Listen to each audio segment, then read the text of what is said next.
No, I don't. I'm a free market gal, and I want to do what we can to continue to grow our economy. 1 in 5 jobs in Iowa is attributed to our ability to export our goods and commodities across the world. And so we want to make sure that we can, first of all, what I would really love to see done is Congress ratify the USMCA. That would bring great deal of predictability and certainty to the market. That's our 1 and 2 trading partner. And I believe if we can get that done, then we can join hands with our allies and really focus on China and see if we can't move the needle there. So I assume you were very relieved when there was sort of a stay of those tariffs on Mexico, because as I understand it, Mexico is Iowa's largest trading export partner. market. Yes, it sure is. And so, you know, that was my message to the president. What do you send there? Beans, poultry, corn, pork, soy, you name it. So a big market for us, and so is Canada. So anyway, my message was, let's really focus. I was really afraid that it would impact USMCA, and it's time sensitive. I think we need to get that done before summer break. So that's the big priority. What about China? I mean, how much business do you guys do with China? Well, it's a big trading partner for us, but I tell you, Iowans are in it for the long haul. I talk to farmers and manufacturers all the time, and we can't continue to let them be a bad actor. They can't continue to steal intellectual property and technology transfer. We had seed stolen right out of the ground in Iowa where they reverse engineered it to get the technology. And so we can't continue to let them get by with that or manipulating the currency. You know, we need to get it done. We're all hoping that we can get it done sooner rather than later. But right now, especially if we can get USMCA ratified and start to provide some predictability there, our farmers are in it for the long game. The president did very well in 2016 with farmers. Yep. Are they hanging with him? They are. Especially, you know, he was just in the state last week, and he was able to get done in 2 years what the previous administration couldn't get done in 8, and that was to help us get E15 year-round. We're the #1 producer of ethanol and biodiesel and cellulosic. It adds value to what we grow and produce, and it helps our economy in rural Iowa.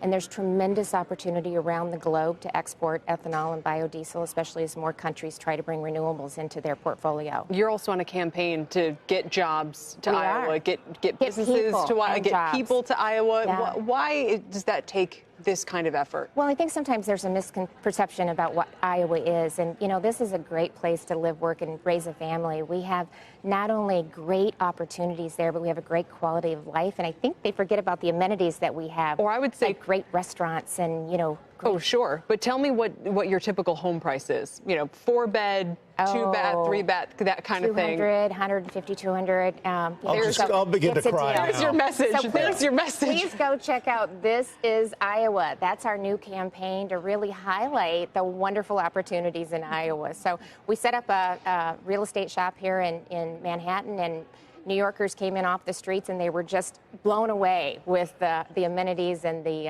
opportunities that are in Iowa. You know, the Democratic debates start this week. What's it like to have all these Democrats in the state of Iowa? Well, last week we had 19 out of 23 in Cedar Rapids. So truly, as the first in the nation caucus, you know, we went through this the last election. What we say is come here and come often. Spend your money in Iowa.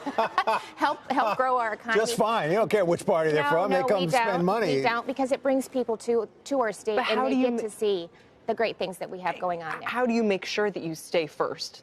Well, we fight, you know, all the time. So we've got to, you know, New Hampshire is the first primary. We're the first caucus state. We do it well.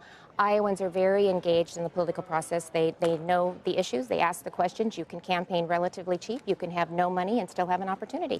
You know, we have Scott Cohn, one of our correspondents for many years, has done a survey called Best States for Business in America. I don't know where Iowa ranks. I imagine it's well up there in the top quarter or thereabouts. What makes a state good for business, business friendly? What is it? What are the 3 things? Well, I think regulatory reform, low regulatory reform, taxes, and then just access to a talent pipeline.